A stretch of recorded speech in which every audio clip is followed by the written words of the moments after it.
નમસ્કાર. કોઈ વ્યક્તિ એકનું એક કામ વારંવાર કરે તો એ અનુભવી થાય. કોઈ વ્યક્તિ નિયમિત કસરત કરે તો એ સશક્ત થાય, પહેલવાન થાય. કોઈ વ્યક્તિ શિક્ષણ મેળવે તો એ જ્ઞાની થાય, તજજ્ઞ થાય, કૌશલ્યવાળો થાય. પણ કોઈ વ્યક્તિ આવા સત્સંગમાં કેળવણી મેળવે તો એ માણસ થાય. બસ વ્યક્તિને માણસ તરીકે ઘડવાનો પ્રયાસ, એટલે પૂજ્ય બાપુનો આ શિબિર કરવાનો આ પ્રયાસ છે. શિવકુંજ આશ્રમ તરફથી એક આધ્યાત્મિક શિબિર. સાહેબે કીધું એમ, શિબિરનો હેતુ તો સારા વિચારો વાવવાનો છે, અને એટલે ઠેઠ શિવકુંજ આશ્રમથી અહીંયા આધ્યાત્મિક શિબિરના આયોજનમાં પરમ પૂજ્ય શ્રી સીતારામ બાપુ.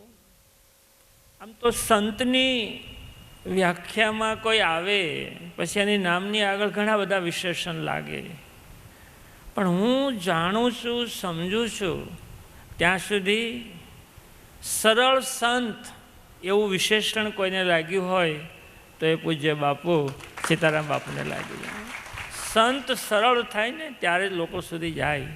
ખરેખર આનંદ છે કે આવા પુરુષો, આવા સંતો લોકોના ઘડતર માટે આવું સરસ કામ કરે છે. એવા પૂજ્ય સીતારામ બાપુ, માન્ય શ્રી ગૌતમભાઈ, હમણાં સ્વાગત પ્રવચન જેમણે કર્યું ને તમે ઓળખતા હશો મારા કરતાં કદાચ વિશેષ, મૈયાણી સાહેબ. ભાવનગરમાં થોડાક મિત્રો મળીને સ્નાતક મિત્ર મંડળ બનાવીને શિક્ષણનું, કેળવણીનું, સમાજ ઘડતરનું એટલું બધું કામ સાહેબે કર્યું છે. એવા આજે આધ્યાત્મિક શિબિરનો એક હિસ્સો બન્યા, એનો સાહેબ અમને વિશેષ આનંદ છે. સુરત તમારું સ્વાગત કરે છે. અને આ તમામ પરિવાર સાથે ખૂબ દિલથી જોડાયેલા અને વર્ષો સુધી શિક્ષણનું જેણે કામ કર્યું છે એવા જાંજરૂકિયા સાહેબ, અમે તમને સહૃદયથી અભિનંદન આપીએ છીએ કે તમે આ પ્રવૃત્તિમાં સતત લાગેલા છો. ખૂબ ખૂબ અભિનંદન. પરમ આદરણીય અને પૂજ્ય માતાશ્રીઓ, આખો ગાયક વૃંદ, આ પરિવાર સાથે જોડાયેલા સૌ વડીલો, યુવાનો, માતાઓ અને બાળકો, આપણને ઘણી વખત એવું થાય કે આ શિબિર શા માટે? આટલું બધું બોલ્યા પછી પણ મનમાં સહજ આ બાળકોને થવો જોઈએ કે આધ્યાત્મિક શિબિર શું કરવી જોઈએ, આપણે અહીંયા શું કરવા બેસવું જોઈએ, શું કરવા સાંભળવું જોઈએ. ત્યારે ચાલો ને એક પ્રશ્ન પૂછીએ, આપણે શા માટે કામ કરીએ છીએ? આપણા ઘરના પુરુષ કામ કરવા જાય છે ને, આપણે ઘરનું કામ કરીએ છીએ. શા માટે માણસ કામ કરે છે? આખો દિવસ શા માટે દોડે છે? તો એમ થાય કે પૈસા કમાવા. એક જવાબ તો એવો જ આવે ને, તો પૈસાને શું કરવા છે? તો કે પૈસા હોય તો ઘરમાં સુવિધાઓ થાય, આપણે સુખ ભોગવી શકીએ. પણ આ સુવિધાઓને પૈસાને શું કરવા છે? ત્યારે છેલ્લો જવાબ એમ મળે કે બસ ખુશી જોઈએ છે, સુખ જોઈએ છે, સંતોષ જોઈએ છે. જીવનનો અંતિમ ધ્યેય, માણસ તરીકે જીવવાનો અંતિમ ધ્યેય શું છે? ખુશી છે, સંતોષ છે. અને જ્યાં સુધી આપણે જીવનને ન સમજીએ, જીવનનો મર્મ ન સમજીએ, શું કરવા જીવીએ છીએ ન સમજીએ, તો આપણે ખુશી અનુભવી શકીએ નહીં. એટલે આ કાર્યક્રમ એટલા માટે યોજવામાં આવે છે. અહીંયા યુવા શિબિરની વાત છે. આમ તો મનથી બધા યુવાનો જ છીએ, મનને કોઈ દિવસ ઉંમર હોતી નથી.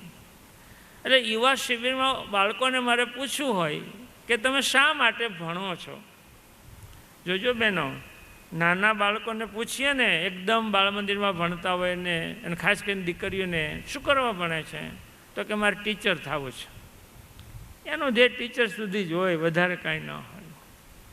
થોડાક મોટા થાય ને બાળકોને પૂછીએ તો શા માટે ભણે છે, તો ઘણા બાળકો એમ કે મારા મમ્મી મોકલે છે ને એટલે ભણવા જાઉં છું.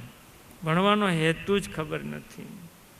કોલેજમાં આવે ને પૂછીએ શું કરવા ભણો છો, તો એમ કે પરીક્ષા પાસ કરવી છે. પરીક્ષા શું કરવા પાસ કરવી છે, તો કે નોકરી મેળવવી છે. નોકરી શું કરવા મેળવવી છે, તો પૈસા જોઈએ છે. પણ પૈસાને તારે શું કરવા છે, તો કે શાંતિથી ખુશીથી જીવવું છે. ખ્યાલ આવે છે? જીવનનો આખો ધ્યેય ખુશી છે ને સંતોષ છે. અને આવું ઘડતર જ્યારે થાય, પૂજ્ય સીતારામ બાપુનો આશય એ જ છે કે પરિવાર સાથે જોડાયેલા આપણે બધા ખુશીથી જીવીએ, શાંતિથી જીવીએ, પ્રગતિશીલ જીવીએ. આવો આશય ભણવાનો છે. ઝાંઝુકિયા સાહેબ, તમે વર્ષોથી શિક્ષણ સાથે સંકળાયેલા છો અને હવે સાહેબ બોર્ડમાં નથી, એટલે પરેશભાઈ એક સરસ વાત કરવા જેવી છે. શું કરવા ભણાવે છે લોકો? ચાલો, શિક્ષણ પાસે આપણે અપેક્ષા તો ખરી ને. આપણે બાળક ભણવા મોકલે, મા બાપને તો અપેક્ષા છે ને, એ બહુ સમજવા જેવું છે. સરકારને એવી અપેક્ષા છે, બોર્ડને, શિક્ષક પાસે, શાળા પાસે, કે બધા બાળકો પાસ થાય, બસ આટલી અપેક્ષા છે, પાસ થવાની. મા બાપને શું અપેક્ષા છે? મારો બાળક વધુ માર્ક્સ લાવે એટલી અપેક્ષા છે. સમાજને શું અપેક્ષા છે? આ હારો માણસ થાય એની અપેક્ષા છે. પરંતુ વિશ્વતઃ અમને ચારે દિશાઓમાંથી હંમેશા કલ્યાણ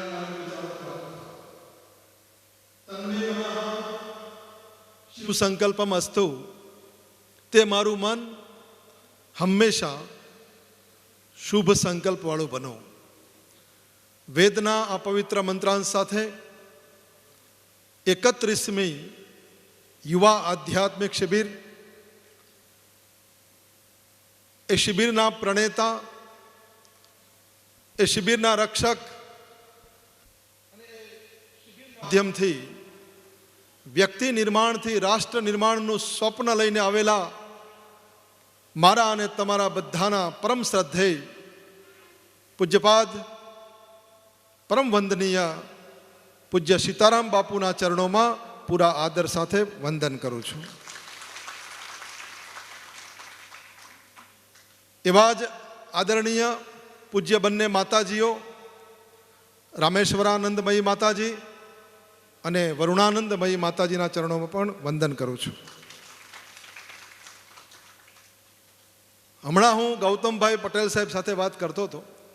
બાપુ, આ યુવા આધ્યાત્મિક શિબિર 31મી, એમાં લગભગ 21મી શિબિરમાં મારી હાજરી છે. 21 વર્ષથી હું આ શિબિરમાં આવું છું.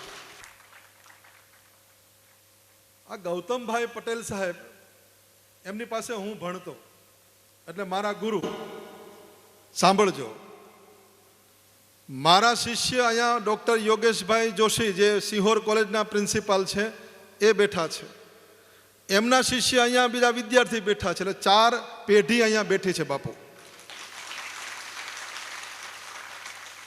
આ 4 પેઢી શિક્ષણના માધ્યમથી, સંસ્કારના માધ્યમથી, અને હમણાં જ જેમણે ખૂબ સરસ રીતે વક્તવ્ય આપ્યું એવા આદરણીય મયાણી સાહેબ, ઝાંઝરુકિયા સાહેબ, અને જેમના તરફ મને ખૂબ શ્રદ્ધા, વિશ્વાસ, ભરોસો અને મને માન છે એવા વિદ્યાર્થીઓ, વડીલો, ભાઈઓ, માતાઓ, બહેનો,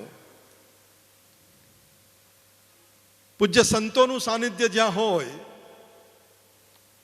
ત્યાં એક વાત નક્કી છે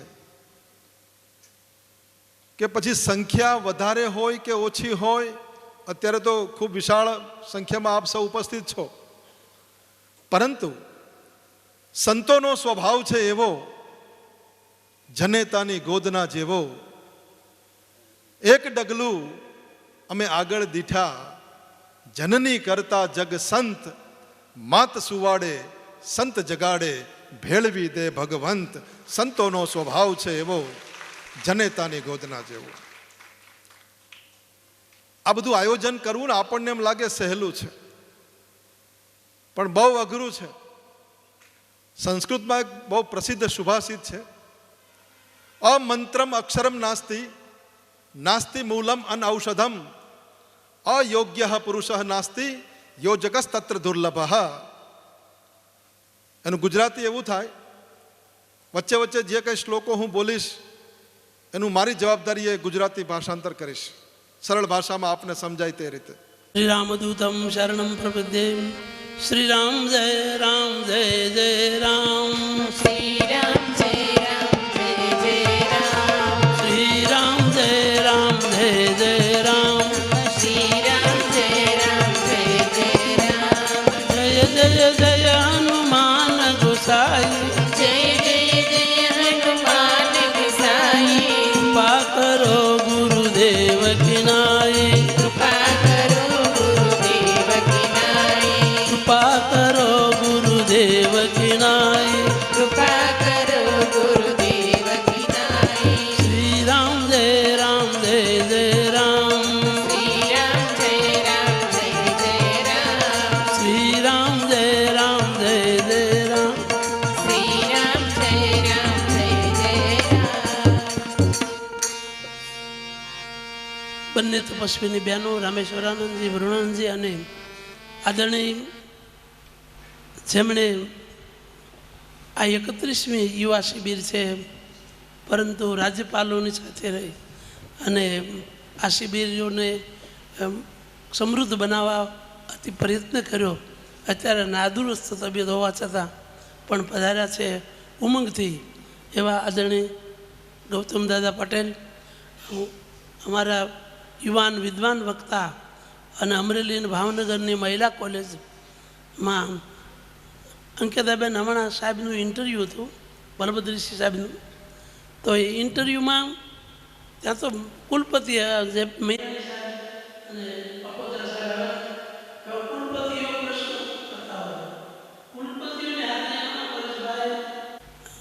સાહેબને પ્રશ્નો કરવામાં આવ્યા અને એમને જે જવાબ આપ્યા એટલે એમણે મને ફોન કર્યો, એક અમારા રજિસ્ટ્રાર ત્યાં વૈષ્ણવ સાહેબ છે, કે બાપુ અમારી પાસે પ્રશ્નો ખૂટી ગયા, એવું આ વ્યક્તિત્વ છે અમારા જીવનનું.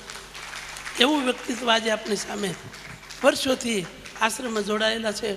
તો અને વિદ્વાન વક્તા એવા આદરણીય બલભદ્રસિંહ ચુડાસમા સાહેબ, અહીં શિબિરનું સંચાલન સંભાળી રહેલા ઝાંઝરુકિયા સાહેબ, બેને જે તન્વીબેનની વાત કરી એમના દાદાજી છે, એમનો દીકરો વિજય, અને એ વિજયભાઈ.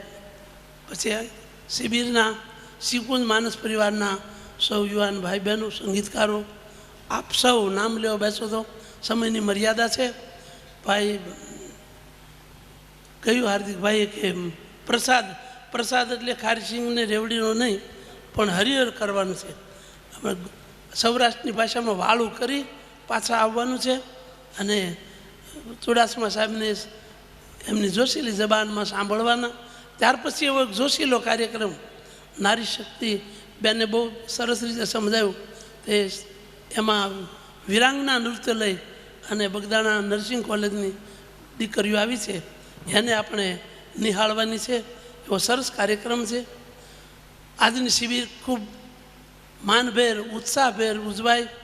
પહેલો દિવસ અને પ્રથમ દિવસે આપણા આદરણીય કાનજીભાઈ ભાલાળા સાહેબે વિચારોનું વાવેતર એમાંથી વાંચો, વિચારો અને જીવનને વ્યવહારમાં લાવી થોડીક કમાણી કરજો, વિચારોની અને સંપત્તિ બંનેની. એમણે બચત કરવાની વાત કરી અને આદરણીય બેનશ્રીએ અંકિતાબેને અમે આજ પ્રથમ વખત જ મળ્યા છે, પરંતુ હું એમની જન્મભૂમિના વિસ્તારમાં વર્ષો સુધી રહ્યો છું. મેં તરત પૂછ્યું એના દાદાનું, સરસ એણે વાત કરી.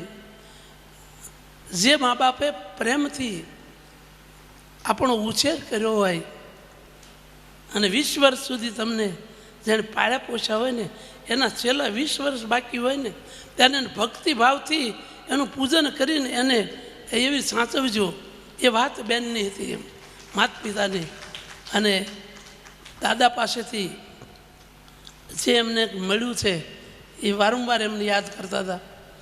તો અને એબીસી દ્વારા એમણે જીવનશૈલી સમજાવી. હાવર્ડ કેલીને 2 વાર યાદ કર્યા. જે બેન દૂધનો પ્રસંગ છે ને એ હાવર્ડ કેલીનો છે. એમણે 1 ગ્લાસ દૂધમાં માં બિલ આવી ગયું. બિલ લઈને પેલો ડૉક્ટર પાસે ગયો એનો મેનેજર, ત્યારે એણે લખ્યું કે આ બિલ આવી ગયું છે અને લખીને દઈ દીધું. પછી અત્યારે યુનિવર્સિટી છે હાવર્ડ યુનિવર્સિટી, જેનું નામ છે, રાધાકૃષ્ણજીને યાદ કર્યા. સુંદર પ્રસંગો દ્વારા સરળ શૈલીમાં આપ સમજી શકો એવી વાત એમણે જે કરી છે. આપણે અધ્યાત્મ દ્વારા, મેં કાલે પણ યુવાનોને કહ્યું હતું કે ધર્મ એ આંખ છે અને વિજ્ઞાન એ પાંખ છે. આ બંનેનો સમન્વય જરૂરી છે. અને એટલા માટે આ શિબિરોનો વિચાર મને પ્રાથમિક શિક્ષણમાં હતો ત્યારથી હનુમાન ચાલીસા અને સુંદરકાંડની ચોપાઈઓ, રામાયણની ઉપદેશાત્મક ચોપાઈઓ દ્વારા બાળકોને એ આપ્યું. ત્યાર પછી બેને એક સરસ વાત સંઘની કરી હતી, સંગતની. તો સંગતની અસર ગમે તે ઉંમરે ને ગમે ત્યારે લાગે છે. એમાં ઉંમરનો કાંઈ બાદ નથી. જેમ માને વય વાત્સલ્ય તો હોય છે, વય નથી હોતી. દીકરો કે દીકરી બાપને ભેટી પડે, માને દીકરી ખોળામાં માથું નાખી, અને દીકરીને ઘેર સંતાનો હોય એને સંતાનો તો પણ માના ખોળામાં માથું, એ વાત્સલ્ય ભાવ છે. એમાં વય નથી હોતી. માને વાત્સલ્ય હોય છે, વય નથી હોતી. એમ સંગત છે ને એને વય નથી હોતી, એ વ્યાર હોય છે. કોઈ પણ તમે કુસંગ કરો, ડોંગરે બાપાએ તો એવું લખ્યું કે સત્સંગથી તમને લાભ નહીં થાય, પરંતુ કુસંગથી નુકસાન જલ્દી થશે. સત્સંગથી લાભ નથી થવાનો, પણ કુસંગથી નુકસાન જલ્દી થાય. માવાની વાત કરીને તમે સામે જવાબ આપ્યો. તો કુસંગ છે. અને ભાલાળા સાહેબે પણ એમાં એ સૂર પુરાવ્યો હતો પ્રથમ, અને બેનને યાદ કરીને કહ્યું હતું કે પારિવારિક વાત એ કરશે. તો આપણે આજની શિબિરના શબ્દો જે લેવાના છે, વાંચો, વિચારો. અને બેને જે એબીસીડી દ્વારા પ્રસંગો સમજાવ્યા, અહલ્યાબાઈ હોલકર, એ તમારી જેવી નાની અવસ્થામાં શિવ મંદિરમાં શિવમયનું સ્તોત્રનું ગાન કરતા હતા. અને મહાત્જી સિંધિયા ત્યાં ગયા. એણે જોયું કે આ દીકરીમાં દૈવત છે. તો પરખવાની વાત પણ બેને કરી, કોની સાથે રહેવું, કેમ રહેવું, કઈ રીતે માણસને ઓળખવો, એ વાત અધ્યાત્મ શીખવે છે. આ પૂજા કરવી, માળા કરવી બધું જરૂરી છે, પણ એની સાથે આધ્યાત્મ જીવન વ્યવહારો શીખવે છે. અહલ્યાબાઈ મૈમનમાં આંખો બંધ કરીને બહલ રજસે વિશ્વોત્પત્તમ ભવાય નમો નમઃ પ્રબલતમ સે તત્સમારે હરાય નમો નમઃ જન સુખ કૃતે સત્વોદ્રિક્તો મૃડાય નમો નમઃ પરમહંસ પદે નિશ્રે ગુણે શિવાય નમો નમઃ. માગું ને ખાયું 19 વર્ષની ઉંમરે એને રાજગાદી સંભાળી પડી હતી. ખંડેરાવનું મૃત્યુ થયું અને રાજગાદી સંભાળી. ભારતભરમાં તમે ગમે તે ધાર્મિક સ્થાનો કે પ્રકૃતિના સ્થળોએ જાઓ ને, અહલ્યાબાઈએ બંધાવેલી ધર્મશાળા, એને બંધાવેલા મંદિરો. એટલે બેન શ્રી કહ્યું, અંકિતાબેને, કે દરેક જગ્યાએ વાંચ્યું કે 300મી જન્મ જયંતિ એમની ઉજવાશે. એનું કારણ સોમનાથ મંદિર એમણે બંધાવ્યું છે અંદર. હવે તો વ્યવસ્થા કરી છે, પહેલાં અંદરથી જવાતું ભોંયરામાં, એ અહલ્યાબાઈએ બંધાવ્યું.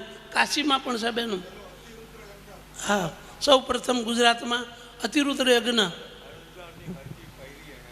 હા, હરકી બેઠી, આટલા કામો નાની ઉંમરમાં. પાછું અંગ્રેજો સાથેના સંઘર્ષમાં, અંગ્રેજો સામેનો સંઘર્ષ, અને એનો નીતિમય રાજ્ય કેવું. જો ધર્મ બીનું ધન, નીતિ બીનું રાજ અને વિવેક બીન જ્ઞાન. વિવેક વગરનું જ્ઞાન નકામું છે. ધન હોય ને પણ એની સાથે ધર્મ હોવો જોઈએ, તો ખબર પડે કે આ મારું નથી, મારે આમાંથી 10મો ભાગ. આપણા શાસ્ત્રોની વાત અને શાસ્ત્રોનું શાસન આપણા પર છે, એને શ્રદ્ધાથી જોવા જોઈએ, અંધશ્રદ્ધાથી નહીં. શાસ્ત્રોએ વિવેક વિનાનું જ્ઞાન, ધર્મ વિનાનું ધન અને નીતિ વિનાનું રાજ. પોતાના દીકરાએ એક ગાય વાછરડું ઊભું હતું ને, ગાય અને વાછરડું, એમાં વાછરડું રથના પૈડા નીચે આવી ગયું અને અહલ્યાબાઈએ ગાય તલાળા નાખતી હતી. અહલ્યાબાઈનું ત્યાંથી પસાર થવું, એમનો દીકરો તો જતો રહ્યો. એમણે જોયું તો ગાય એના વાછરડા વિના તલસે છે. એને કહ્યું આ કોણે કર્યું? લોકો જલ્દી જવાબ આપી શકે નહીં કે બોલો કોણે કર્યું? તો કે તમારા દીકરાએ. તો કે ધર્મ એમ કહે છે, નીતિ એમ કહે છે કે જેણે જે રીતે આની દશા કરીને એવી દશા એને થવી જોઈએ. એટલે એમણે એ દીકરાને કીધું, હું તારી માં છું, આ વાછરડાની માં છે, એટલે મારે એની જેમ જ તલસવું પડે, તું સૂઈ જા. અને રથ દીકરાને સુવડાવી અને રથ દોડાવ્યો. પણ બરાબર સાંભળજો, ગાયને જે આપણે દેવી માનીએ છીએ ને, એ રથ દોડીને આવ્યો ને એટલે ગાય સીધી એ અહલ્યાબાઈના દીકરા પાસે આવીને ઊભી રહે, આંખમાં આંસુ સાથે. એકવાર રથ પાછો ગયો, બીજી વાર રથ આવ્યો, પણ એ ગાય છે ને એના વાછા પાસે ઊભી હોય અને પહેલાં અહલ્યાબાઈના દીકરા પાસે જાય ને ત્યાં તરત જ ગાય આવીને ઊભી રહી જાય. 3 વાર આવું થયું ને પછી અહલ્યાબાઈએ કહ્યું કે હવે આમ ગાય છે ને એ મને ના કહે છે, ગાય એ ધર્મનું સ્વરૂપ છે, તો ધર્મ વિરુદ્ધ નહીં કરી શકું. આ માતા તમે વિચાર કરો, આ દેશની આર્ય રમણીય અમર છે ઇતિહાસમાં. એ અહલ્યાબાઈ એ રીતે બેને યાદ કરે ત્યારે મને પ્રસંગો એના એટલા માટે કહ્યા. તો અધ્યાત્મ બળ છે ને જીવનમાં, એ આપણને વિચારવાનું શીખવે છે, એની સાથે જીવનની દિશા, બેન દિશા બદલો, એના પર એ ચાલ્યા.